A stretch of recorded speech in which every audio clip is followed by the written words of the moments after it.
Hi friends, நான் தான் வாராக இருக்க ரஃபி பேசுகிறேன். இன்றைக்கி நான் வண்டி பார்க்க போனால் ஈகோ ஸ்போர்ட். இந்த வெஹிக்கிளோட கம்ப்ளைண்ட் என்னென்னு பார்த்தீங்கன்னா, ஃபுல்லாக ரேட் பைட்டு, வண்டி ஸ்டார்ட் ஆகலன்னு ரெக்கவரியில் வந்தது நம்மக்கிட்ட.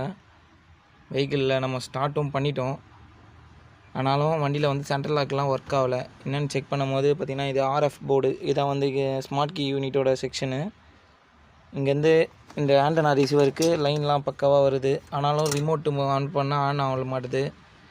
அதுக்கப்புறம் இது வந்து புஷ் பட்டன் வந்து பார்த்திங்கன்னா, ஸ்டேரிங் ஆண்டனாவில் ரிசீவரில் வச்சா மட்டும்தான் வண்டி இக்னிஷன் ஆன் ஆகி ஸ்டார்ட் ஆகுது.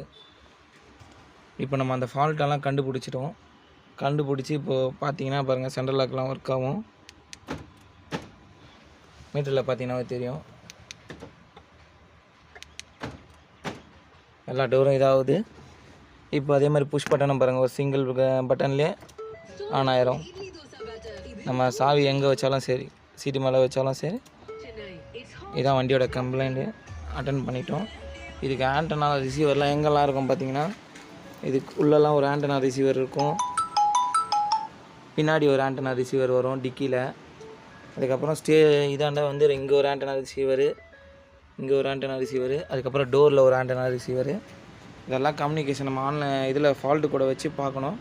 அந்த டிடிசியை மென்ஷன் பண்ணுறேன், இந்த வீடியோவில் மென்ஷன் பண்ணி பார்க்குறேன். உங்களுக்கும் எதனா கம்ப்ளைண்ட் இந்த மாதிரி வேணும்னா இது பண்ணோன்னா கால் பண்ணுங்கள்.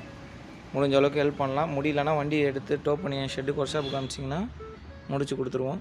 ஓகே ஃப்ரெண்ட்ஸ், நெக்ஸ்ட் வீடியோவில் சந்திப்போம். பாய்.